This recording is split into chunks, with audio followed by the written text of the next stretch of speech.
Ladies and gentlemen, distinguished guests, fellow speakers, welcome to the third day of the Berlin Freedom of Expression Forum. I'm happy to say that the first few days really have been, from my side, a very inspiring and engaging set of discussions, which I've really benefited from myself, and then the feedback from the other participants has been quite positive as well. So I think this morning we're really very well prepared for the opening keynote address from someone I'm also very honored to have the chance to introduce, Ms. Judy Muller. I'd like to say a few words about Ms. Muller in terms of her background, and then we can welcome her to the stage. Ms. Judy Muller is an award-winning broadcast journalist, as well as a professor at the University of Southern California's Annenberg School for Communication and Journalism. She has also been a commentator for NPR's Morning Edition and host of a topical radio program called Town Hall Journal on KPCC-FM in Los Angeles. For the last 5 years, she has been a contributing correspondent to KCET-TV's SoCal Connected, where her reporting has won her numerous honors, including a George Foster Peabody Award, a Columbia DuPont, an Emmy, and 2 Golden MICs. Her latest book about weekly newspapers in America is entitled Emma's Luz in Egnar, Big Stories from Small Towns, July 2011. She's also the author of Now This, Radio, Television, and the Real World. Prior to coming to USC, Ms. Muller was a correspondent for the ABC Network News, reporting such broadcasts as Nightline, World News Tonight, with Peter Jennings. She covered such stories as the Rodney King beating trial, the presidential campaigns of Paul Tsongas and Bob Kerrey, the Los Angeles earthquake of 1994, the O.J. Simpson case, and numerous environmental stories throughout the West. From 1981 until 1990, Ms. Muller was a correspondent for CBS News, where she was a contributor to CBS Sunday Morning and CBS Weekend News. Her primary duties, however, were the radio's news division, where she anchored a daily commentary, First Line Report, Correspondent's Notebook, and was the summer anchor for The Osgood File. She also covered the Space Shuttle program, both national political conventions in 1988 and the 1988 Bush presidential campaign. Ms. Muller was previously an anchor for KHOW-AM in Denver and WHWH in Princeton, New Jersey. She began her career in journalism as a reporter for the Colonial News in Princeton, New Jersey. From 1970 until 1973, she was a high school English teacher in Metuchen, New Jersey. A 1969 graduate of Mary Washington College of the University of Virginia, Ms. Muller has also received numerous journalism honors, including Emmy Award for coverage of the O.J. Simpson case and the Edward R. Murrow Award for coverage of the impeachment of President Clinton. So in many ways, I think really Ms. Muller is bringing us a wide range of experience on the front line, so to speak, of journalism. And we very much look forward to her lecture. The topic that she's chosen is news literacy in the digital age, educating and involving the news consumer. If you could please join me in a very, very warm welcome for Ms. Judy Muller. Thank you.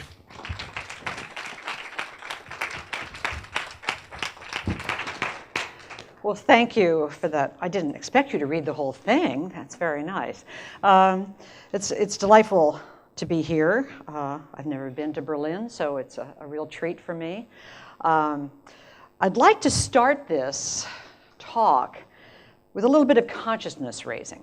We've all been up for about 3 hours, give or take. It's a little after 10 a.m. And I'd like you just for a moment to add up in your head how many sources of information you've connected with since your little eyelids opened. And be it radio, TV, internet, email, iPod, iPad, iPhone, whatever, Facebook, Twitter, YouTube, blogs. Just in your head, see if you can tote up how many sources of information you've looked at in that amount of time. Anybody get to 5? Can I see? 5? Anybody more than 5? Going up, going up. I think I would hazard a guess that we could get to about a dozen without any problem in 3 hours. Then consider, if you will, that just 12 years ago, there was no such thing as Google. Just 12 years ago. Less than 10 years ago, there was no YouTube. By the way, I checked those dates on Wikipedia this morning just to make sure, or half sure, since Wikipedia is not foolproof, which gets me to my subject, which is news literacy. How are we to sift fiction from fact in a faster than a speeding blog world that we live in? The late US Senator Daniel Pat Moynihan once said, and rather famously, so you may have heard this quote, Everyone is entitled to their own opinions, but not everyone is entitled to their own facts. And yet we live in an age when opinion and fact are all rolled up in one big ball of media messages, all coming in at the speed of light, bombarding us with more information than we can possibly take in. There are now more than 250 million websites on the internet. YouTube now uploads more than 24 hours worth of new video every minute. From the New York Times to Twitter and everything in between, we have never lived in an age when information was so readily available. And yet, we also live in an age when people seem increasingly at a loss to evaluate that information.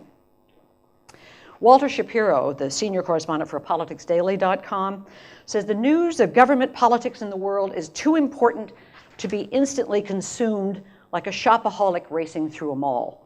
Our democracy simply cannot survive if we fail to see the forest for the tweets. Love that. Seth MacFarlane, some of you may know, he's the creator of the animated TV series Family Guy, put it more bluntly, a little more negatively. He said, people are getting dumber. Actually, he said people in America are getting dumber, but in the interest of internationaling this, let's just broaden it. They're getting less and less able to analyze something and think critically, to pick apart underlying elements, and more ready to make a snap judgment regarding something at face value, which is too bad. This is why I am a passionate proselytizer for news literacy. It is a growing education movement aimed at training not the journalist, but the news consumer, who is, by the way, increasingly becoming a news producer. I've been a working journalist, as you heard, for more than 30 years, and a journalism professor at USC's Annenberg School for 8 years. I believe it is no longer enough to educate young journalists in the standards of fairness and accuracy, sourcing, and evidence. We need to train all young people, and any old people who are willing to be open to it, in the skills needed to navigate the wilderness of the new media.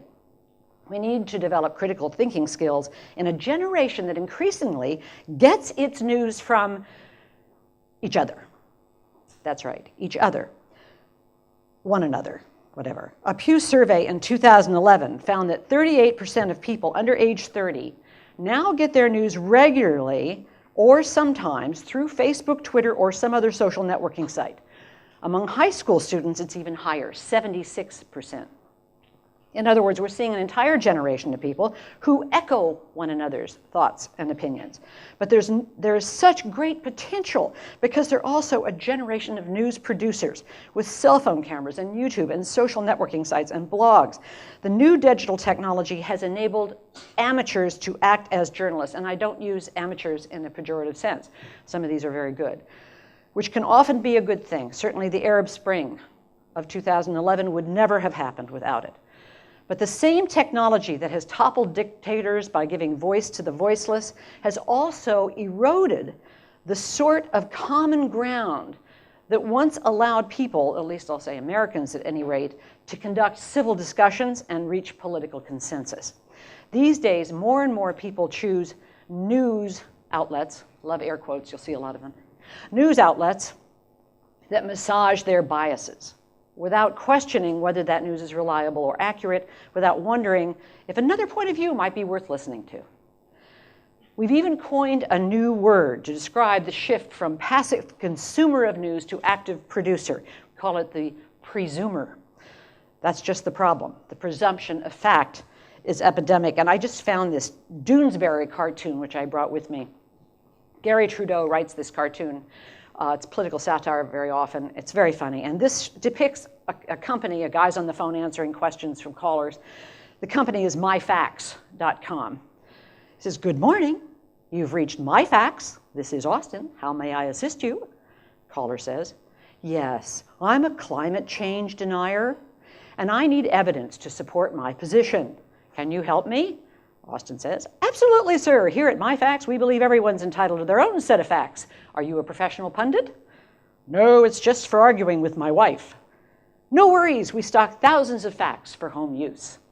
And, I laughed and I cried. And I thought, oh, gosh, it's probably already happening somewhere. You need a bunch of facts? Okay. It's funny in cartoon, not funny in practice. When decisions are about really important issues, like going to war, or reducing global warming, when those decisions could hinge on whether our information is based on solid evidence or on our biases. That's why this is important. Those of us hoping to introduce news literacy in the curriculum of all schools, and I'd like to start, quite frankly, at the elementary level. I met a teacher who was introducing news literacy to third graders, and I asked, how do you do that? And she said, well, I've taken the story of Peter Rabbit, and they have to decide who's most credible in that story, who's really sourcing their information. Farmer Brown, Flopsy Mopsy Cottontail. I said, that's brilliant. Can I use it? Anyway, I think it should get into all the schools. I believe it's a real matter of urgency for developing an informed citizenry of the future. I caught the news literacy bug after attending a training program at Stony Brook University's News Literacy Center in New York, and I really want to throw a shout out to them because a lot of my material comes from them and some other places. They boil down their instruction to one basic acronym, VIA, V-I-A, VIA, which stands for verification, independence, and accountability. Students are instructed to ask, does this news report verify its statements? What are the sources for the information? Is the evidence sound? Independence. Has the news provider created a report free of entanglements or agendas? If they have a connection to the story, do they disclose it? One of the most insidious elements in TV news today is the ubiquitous video news release, with actors playing the parts of news anchors or reporters. They deliver basically a press release that sounds and looks like an actual news report. I don't know if you had this in Europe. It is lazy television station editors and news directors will throw these things on the air, and they will pass as news, and it fills like a 3-minute hole, and it is just despicable because the audience has no way of knowing if it's PR or news. The third letter in VIA is for accountability. Does the editor or producer stand by the accuracy of the report? Can they be held accountable for the sources they're quoting and the evidence they're providing? Are they willing to admit if they're wrong and when that occurs? And of course, it does occur all the time. Just this week, the public editor for the New York Times said the New York Times published 3,500 corrections in print last year. Another 3,500 online. And that ombudsman estimated that's only a fraction of the errors that are actually committed. One can only imagine the number of errors that are made in publications or blogs that don't even bother to issue corrections. The Stony Brook model for news literacy also teaches students to place whatever they're reading or experiencing, because we don't read, we don't watch, we experience the news now, into a so-called neighborhood, a news neighborhood. So whatever you're looking at, is it news, is it commentary, is it propaganda, is it advertising, is it raw data? I remember when the oil spill, BP oil spill happened in the Gulf of Mexico, the pump, the well picture at the bottom of the ocean spewing oil was on all the time. It was fascinating. It was like very zen. You could just turn that on and watch, oh, there's more oil killing fish, you know. But that was raw data. You could believe that, I guess. I mean, but you could. That was raw data. That was what was happening in real time. And so they're asked to put what they're looking at or hearing or reading into one of those news neighborhoods. One of those neighborhoods, by the way, is entertainment. And there's nothing wrong with getting your information through an entertainment means if you understand the framing. So one of our very popular shows in the United States is The Daily Show. The host is Jon Stewart. It's political satire of the highest order. And a lot of my students say, I get my news from Jon Stewart. And I actually applaud that because I think that to understand satire, you really have to know the story to begin with. So they're really not telling me the whole truth. They know the story before they hear the joke. Or they wouldn't get the joke. But he's doing amazing work. He's actually doing the kind of work journalists should be doing. He'll take something a politician said and go back 5 years in their archives and find what he said then. John McCain was a regular target of this, where what he said 5 years ago was so starkly different from what he was saying now. Jon Stewart does that all the time. Why aren't journalists doing that? Of course, they should be if they're on top of it. So there's nothing wrong with any of these things. I'm not putting a judgment on any of those neighborhoods. I'm just saying know what it is before you evaluate its legitimacy. News literacy teaches students how to actually use all the digital tools that are available to help them sift fact from fiction, sourced information from biased opinion. There's some amazing tools out there. Google Advanced Search, an amazing tool for checking things out. Websites like factcheck.org is a really good one. PolitiFact.com, newstrust.net, and my favorite, Snopes.com, which has been around a while. They look at various rumors that are circulating, tell you whether they're true or not. Hold on, this is a good story. I first came up against Snopes. I had to look at them when several years ago I was in the ABC newsroom, and coming over the news wire, I use old-fashioned terms, whatever, was an item that said, news conference today by a representative of the Bloods gang in South Central LA to denounce a press release put out earlier by the Los Angeles Police Department.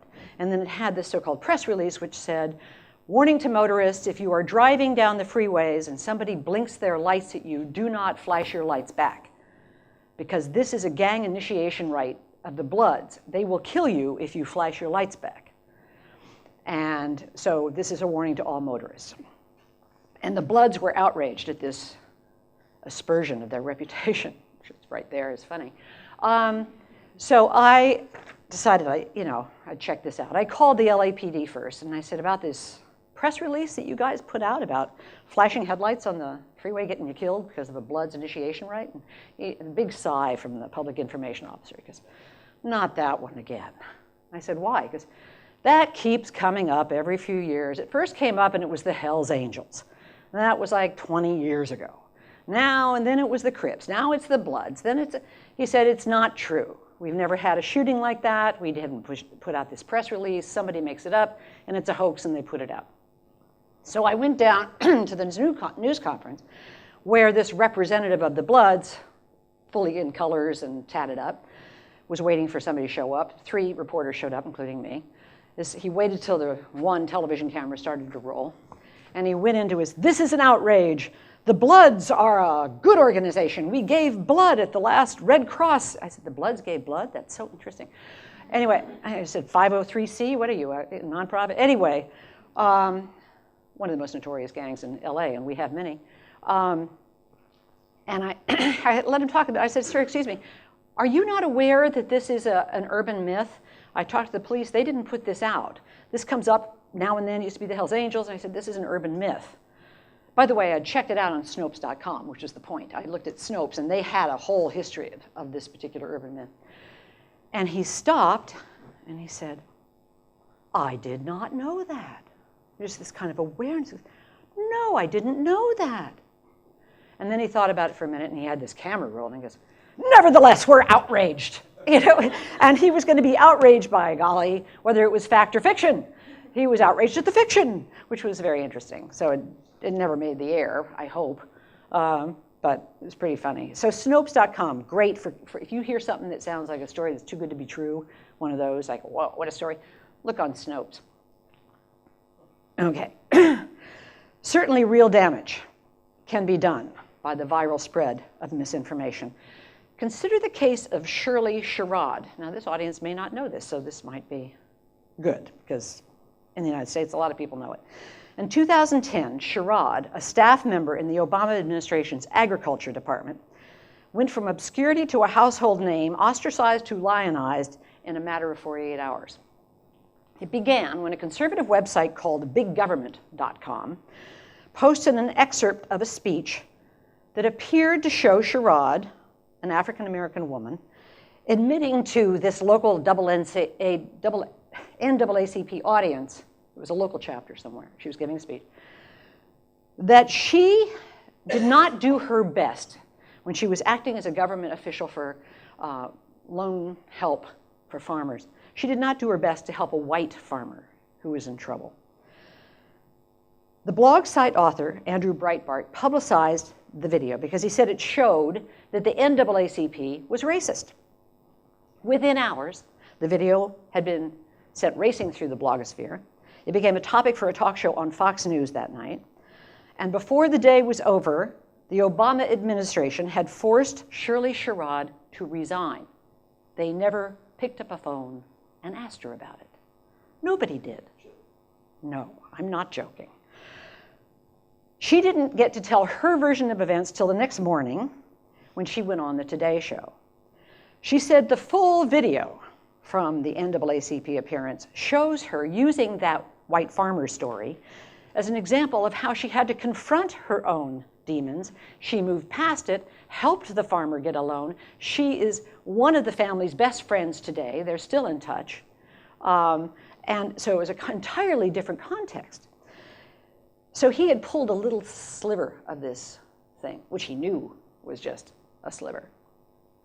The NAACP national chapter, which had initially condemned her remarks just on seeing this video, declared it had been fooled by Breitbart's editing, which it called a hoax. And by the next day, the White House had apologized to her, asked her to continue in her job. And in an interview with ABC News, President Obama said, the Agriculture Secretary had jumped the gun on initially firing Sherrod because, quote, we now live in this media culture where something goes up on YouTube or a blog and everybody scrambles. Perhaps the administration should audit a few classes in news literacy. This is exactly what we're talking about. Nobody stops to ask, okay? Another example, another teachable moment, if you will. And this has come to stand as something of a slogan for the news literacy movement, at least out of Stony Brook.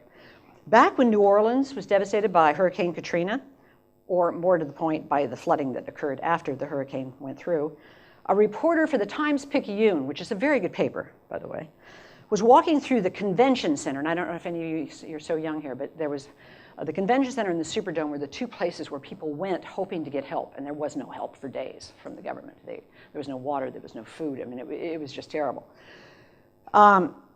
And this reporter was walking through the convention center with two soldiers, and one of them said that this huge freezer in the big kitchen of the convention center contained 30 or 40 bodies of people who died in violence after, when looting and gangs were roaming.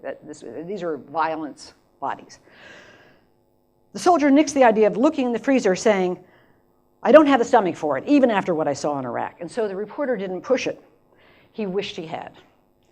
He reported the story about the bodies in the freezer, quoting the soldiers, including a statement from one soldier that it contained a 7-year-old girl with her throat cut.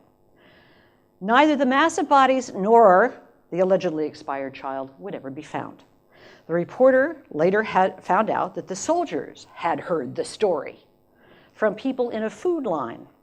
No soldier had actually ever seen bodies in a freezer, but by then the initial report of all those people dying in violent attacks had gone around the world, so that all the other media outlets that had bought the Times-Picayune account had to follow up with more well-researched reports. And they all concluded that while conditions in the Superdome and Convention Center were shocking, most of the initial reports about violence, murders, rapes, whatever, were false. And yet, I'm sure there are still people out there today who believe that initial report. So the slogan, in case you're wondering, that came out of that story, Stony Brook's news literacy program hands out buttons to all its students who pass the course. Open the freezer. Remember to open the freezer. They teach them this story. Always check it out. Don't take reports for granted, which goes back actually to an old axiom in any newsroom. If your mother tells you she loves you, check it out. The whole idea is don't take anything for granted. My friend, colleague John McManus has just written a new book called Don't Be Fooled, A Citizen's Guide to News and Information in the Digital Age. It's just coming out. And that's a citizen's guide, not a reporter's guide. And one of my favorite bits in this timely tome is what he calls his smell test for evaluating the credibility of information. And this is another one of those mnemonics like VIA, but in this case, I like this one almost better. Smell stands for, S stands for source, who's providing the information. M stands for motivation. What are they trying to get out of this? Why are they providing it? Okay. E for evidence. What are they offering to support their assertions or conclusions? L for logic. Watch out for the common tricks of the misinformation trade. And the last L stands for what's left out or missing. And that's important because, as we know from the Shirley Sherrod story, a whole lot was left out that would have explained it much more carefully. He also asked news consumers to construct mental pie charts, with P standing for proximity. Is this first or secondhand information? Again, look in the freezer. Secondhand information, bad information. I is for independence from conflict of interest, same as via. And E is for expertise or experience. How credible is the source? I personally am more likely to believe reporting done in the New York Times than I am, well, I could name a few. But there are more credible sources to me because of the caliber of the reporting, the caliber of the editing. That said, the New York Times has made some very big mistakes. And they've had a reporter who actually just wrote total fiction. So it was fired and caught, but still, these things happen. One of the downsides to the digital revolution with its proliferation of devices that bring information to light via cell phones and YouTube video is that traditional news gathering operations are going through gut-wrenching cutbacks, the loss of experienced reporters who are trained in the standards of double sourcing, of accuracy, of transparency. Not all newsrooms are going through that. I talked a little bit about this with some folks at breakfast this morning. And I was so sick of sitting on these panels that asked, is journalism dead? You know, it's really an upper. You sit on the fifth one, you're going, really? I actually think that this is a very exciting time. I think this is the golden age. I think this is akin to the Gutenberg press, what we're seeing now. I mean, the amount of information, the way we can put it out there. But it's also fraught with all of these problems. But I thought, well, how are those weekly newspapers doing out there in America? You know, we're hearing about the big dailies, and some of them are shutting down in the big cities, and they're losing all these reporters. I started a weekly newspaper in New Jersey, and that's where I got bitten by the journalism bug. I mean, this is where I learned to love writing and reporting. There were only 3 of us on the staff, and we weren't paid very much, but it was such exciting work. And so I went out and I traveled around the country, and I went to small towns all over America. There are more than 8,000 weekly newspapers in America. And they're all doing quite well, thank you. They're not just surviving, they're thriving. And the reason is because they have a narrow audience that can only get that news from them. They have advertisers who have a niche market that they can aim at, although they're usually like 1 or 2 major advertisers away from bankruptcy. So, you know, that creates its own problems. And they learned from watching their big city cousins. They don't give it away on the internet. You pay. So if you're moving away from town, you want to know what's going on in your hometown, you pay $25 a year to read it online. They're not dumb. And so they're doing very well. And in this age of shameless self-promotion, when editors and publishers do so little to promote your book, I brought one. Emus, Loose, and Egnar, big stories from small towns. And this is news literacy of a different kind. It's down-home, grassroots, the real stuff. I love it. This is taken from a police blotter item. And Egnar, by the way, is a town in Colorado. It's range spelled backwards. They wanted range, but it was taken. So they spelled it backwards. This tells you a little bit about the town, actually. But most of these people I love. There was a rancher raising emus for meat and oil and whatever, and he didn't tell his neighbors he was raising them, and they got out. And so for 3 weeks running, the sheriff's dispatcher was getting calls from people who it either decided to stop drinking or call the sheriff. You know, it's like, what's this thing running through my pasture? You know, they look like giant dinosaur birds, you know. It takes tasers to take them down, by the way. You can go on YouTube and look at emus being captured by tasers. That's a whole section on YouTube. Whoa. I get so excited talking about the takedown of emus. At any rate, that's a plus side of what's happening in journalism. There is people who have this in their soul and want to provide truth to their neighbors. That's what it all starts with. Getting back to news literacy for a moment. In many ways, our modern world, connected as we are by technology, is like a small town, like a small village. So I remember Marshall McLuhan, The Global Village. Of course you don't, you weren't born then, but some of you remember. I never understood it when I read it, but I do get The Global Village. And that is what we are living in. We are all connected by all of this. We've developed some amazing tools for community fact-checking, Wikipedia for one, but that is certainly not foolproof.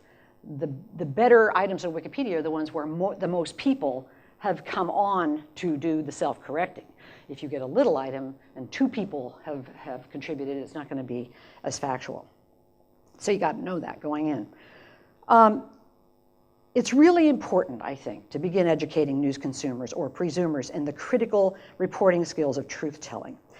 In Syria, right now, and I know you heard about this yesterday, but in Syria right now, we have many, many brave civilians who manage to get video and photos and reports about what's happening in a place like Homs to the outside world. But as brave as those efforts are, they do come from people with a vested interest in the situation. When practiced journalists go to those dangerous places to bear witness for the world, we need to understand what is lost if we don't continue to support financially, morally, democratically, that kind of reporting. And there was a letter to the editor of the Los Angeles Times this week that I copied because I thought it was very moving, and for journalists to read it, it's very moving. Reacting to the deaths of reporters Marie Colvin and, is it Remy Oklik? I don't know if I'm pronouncing that right, in Syria. And this woman wrote, journalists and the media in general are often targets of contempt by the public, and particularly politicians. Republican presidential candidate Newt Gingrich frequently refers to journalists as the elite media. Quite often, we fail to recognize how wonderful it is to live in a country where the news is not suppressed, to be thankful to those individuals who perpetuate this endowment. It is a vital ingredient of democracy, civil liberties, and freedom. God bless Marie Colvin, Remy Oklik, and the other war correspondents who risk their lives, and sometimes lose them, to provide us this gift in dangerous places. These people are truly the elite media. We desperately need to infuse the sense of responsibility for bearing witness to the truth into the education of the next generation. In the words of a columnist for the Boston Globe, we have somebody here from the Boston Globe, I know he's here today, but this is Renee Loth, who said, news literacy won't change a debased media culture overnight. But given the resources and time, it could become a reform movement that works from the inside out, building a critical mass of citizens who demand and produce more verified, independent, accountable information, via VIA. And whatever you do, don't forget to open the freezer. Thank you. And I welcome questions if anybody has any. Anybody have a question? No, it was wonderful what you said and everything. And of course, I know you are very open-minded. It's not, unfortunately, it's not what we know about American media at this moment. So I would like to ask you, when you talk about I source and B source, trustful source or no trustful source, what do you think that the average American journalist thinks about WikiLeaks source? Is it I or is it B source? WikiLeaks, did you say? No. Are you talking about WikiLeaks? WikiLeaks, yes. Okay. WikiLeaks is an interesting case. You could have a whole conversation about that. When the first WikiLeaks blah blah came out from that one soldier, I tended to think that what I read about it was fairly credible because the New York Times, the Washington Post, the papers that decided to take the information and then confirm it, they took just sections that they could substantiate on their own separately. And so what I read about that information, I took more seriously than just, now some people say, well, that's raw information. It is raw information, but what does it mean? Can I trust it? It's a bunch of emails. What is this? It was fascinating. I don't think it was the Pentagon Papers in terms of scope. It was fascinating. And now, of course, it's like whatever WikiLeaks puts out is not all of the same nature. I can't speak for all media, and one of the things that I always worry about is the word media. I hate the media. They're all biased. What does that mean? Media is a whole lot of stuff. So I try to get as specific as I can. I think that's what news literacy is all about. Tell me what you saw and tell me why you object to it, and then I can talk. Obviously, WikiLeaks has opened up a whole new can of worms for editors everywhere to take that material and say, is this something that our readers need to know? Is there a need to know here? And then if there is, let's see how much we can verify on our own. It's a starting point. I think to call it an endpoint is dangerous, but that's me. I'm old-fashioned that way. There was another question here. I was wondering if you could, and we talked a little about this at breakfast as well. Talk a little about some of the proposed revenue models for journalism going forward. What are the good ones, and what are some of the more problematic ones? Well, the problematic ones obviously are when you've got a big city newspaper that's expecting its revenue to come from advertising. They never saw Craigslist coming. I don't know if you have something similar here. eBay, Craigslist. They never saw it coming. They never thought, gee, I wonder if that'll be a problem for the classifieds. You know, we didn't even have, do we have classifieds anymore? I don't know. If you can get it free on Craigslist, why would you put an ad in the paper? Very slow to get it. They're very slow. The New York Times has a great website. The LA Times website is not good. Their newsroom staff has been cut by more than half, so it's a real serious problem. So I think what I've seen in looking at this is there are a number of models out there that work. One of them is what I call the public radio model. And we have national public radio in our country, public television to a certain extent, is subscriber funded. They get a little money from the government. It's only a little over 10% from the federal government. But subscribers give money. And that's what keeps it going. They also have underwriters, so a big company can say this is brought to you by the Ford Foundation or the Ford Motor Company. They don't get a commercial; they just get their name aired. But that's a very good model and seems to be thriving. As far as I know, NPR is the one organization that's really been actually hiring reporters in the last 5 years.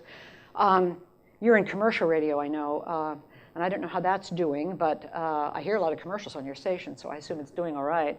I once worked for a radio station where all the salespeople sat around the office, and I thought, I wonder if this is a problem. And it turned out they were all, they weren't on commission. They just got a paid salary, so the station went under. At any rate, you have to think clearly. There's a place called voiceofsandiego.org. It's an online newspaper run by mostly 30-something smart young reporters and editors. And they regularly scoop the San Diego Union Tribune paper with stories about their city. They're very smart, and their whole funding is like a three-legged stool. It's some advertising, it's a lot of subscriber funding, and a lot of underwriters. So I think it's going to be a combination of these things that keep. There's also ProPublica.com, which is hiring some of the best investigative reporters from the newspapers, from the Wall Street Journal, from the New York Times, and Washington Post. They go to work for ProPublica, which is funded by rich people. There's this rich couple that says, we believe in journalism and we're going to, and it was meant as seed money so that people would continue to fund it.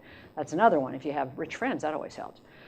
Who don't want to have a tie, who don't mess around with it. You know, that's the other thing. You got to be independent to a certain extent. But ProPublica does these amazing reports and then just gives it away to 60 Minutes, to the New York Times, the Washington Post, and they say this reporting was done by ProPublica.com. And they have a lot of credibility because we know who these reporters are. So I think that's, when the dust settles from this digital revolution, we're all going to have, if we're news literate, we're all going to know the best sources to go to. And we won't have to waste a lot of time sifting through them.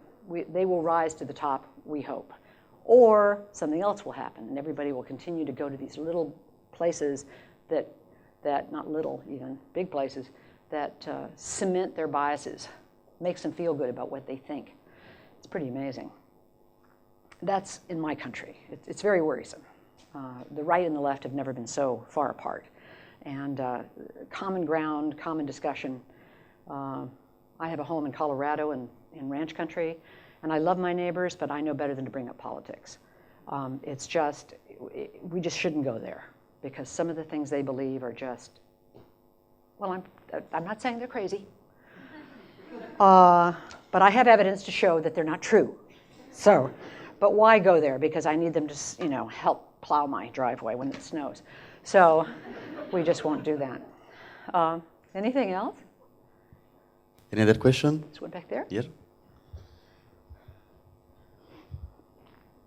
Hello, I'm Ashley. Hi. I'm just wondering if you have any advice for us as individuals and me personally as a college student for helping raise awareness to my fellow peers at home and as I'm studying here.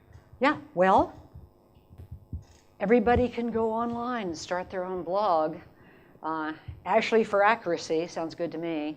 You know, and get it out there, get it going. Talk about all of these news sourcing sites where you can go to find out PolitiFact, newstrust.com, Snopes. I don't know how well this works for you, but look these places up and get the word out. And on a one-on-one basis, if somebody says something to you that just doesn't ring true, say, so where did you get that information? You know, don't have to be nasty about it. You know, you'll never be invited anywhere. Really? Prove it. You know, that's not the right approach. But say, so where did you hear that? I'm just curious because that, you know, that doesn't sound quite right to me. You know, that the world is flat. Where'd you get that? Okay. There are those who still believe that the world is flat. Does that help at all? I mean, I think you're in a position to be a news purveyor of commentary, for one thing. You can write about this and get it going. Anybody else? Final question in the back. In the back, yes. We got 3. This is so exciting. Good morning. I used to go to a conference almost yearly that was about, quote, media literacy. Media literacy. Yeah. And I used to meet some very interesting people who were really concerned about the subject you've been speaking about. Then on the day after the Bush second victory in 2004, I was driving somewhere in southern Ontario with the radio on and picked up an American station where they were having a debate. I think it was a national public radio station. They had 3 or 4 panelists about why were the predictions that the senator from Massachusetts was defeated by Bush, and they were going through it all. They had a pollster and they had a couple of journalists. And they had somebody who was like a university person. And what he said, just outright, he said, I blame this all on the educational system, which I thought was a rather large charge. But he went on to explain that you need a certain degree of education, intelligence, and concern to become a proper voter in the democratic system. And the reason I bring this up is I listened to him, and despite the fact that I'm in the area of journalism, I thought he made a much more interesting comment than people trying to explain why the polls was wrong and why the religious right suddenly all went out 5 extra million voters, you know, all those things. And when you're speaking this morning, I remember I told you I used to go to these conferences, then the conferences stopped. And the reason was that in the provinces up in Canada, there used to be a whole half-year course, you know, a semester course on this. And then suddenly it was cut back, it was half of a whole course, and then it got, in some cases, wiped out. But just getting to the point, is what you're talking about really works if you have people who have even the background to get into it and have the critical thinking to apply it. Yes. How does this work beyond a small group of people unless some of the educational system, and I don't think it's just in the United States, changes so that this issue becomes fundamental in an educational system? Yeah, from your mouth to my provost's ears, I hope. We are growing. We're not a small group anymore, and the conferences are still going on, news literacy conferences. Our problem is at the university level, I know. And high schools are actually ahead of us on this. Some of them do have curriculum on news literacy, media literacy. I developed a course, which I think is quite wonderful. It's a full semester course on this for non-journalism majors. And I went, class to class touting this. I did my best dog and pony. You need to know this because blah, blah, blah, And people looked excited. I thought they were going to sign up, and I didn't get enough signing up to make the class. So I went to the head of Annenberg and my dean, and I said, we need to make this a general education requirement. All incoming freshmen need to be required to take this. And he goes, good luck with that, because you got to get that past the university committees. It's been a real uphill climb. I am not done. I'm going to meet with them, actually when I go back in a couple of weeks, to talk about trying to change up the general ed requirements. I think it should be mandatory for everybody coming into school. It's not just about the news. This is critical thinking skills. I could probably sell this syllabus better at the business school than I could at the journalism school. This is for science. This is for everybody. I mean, this is what we need to think clearly. You know, sourcing, evidence, where'd you hear it? Is it independent? Is it raw data? Is it in context? All of this stuff is valuable. I'm with you. I think that actually we're getting there. But I'd say 5 years out, we're going to look back and go, really? This was ever a question? That's what I hope. But I am actually kind of a missionary on this thing. I really am pushing it. And I don't care who I offend. You know, I have tenure at this point. I'm kidding. I mean, it's you know, I'm really, really determined to get this into the schools. Please join me in expressing our sincere gratitude for Ms. Judy Muller. Thank you. Thank you. Well, Okay.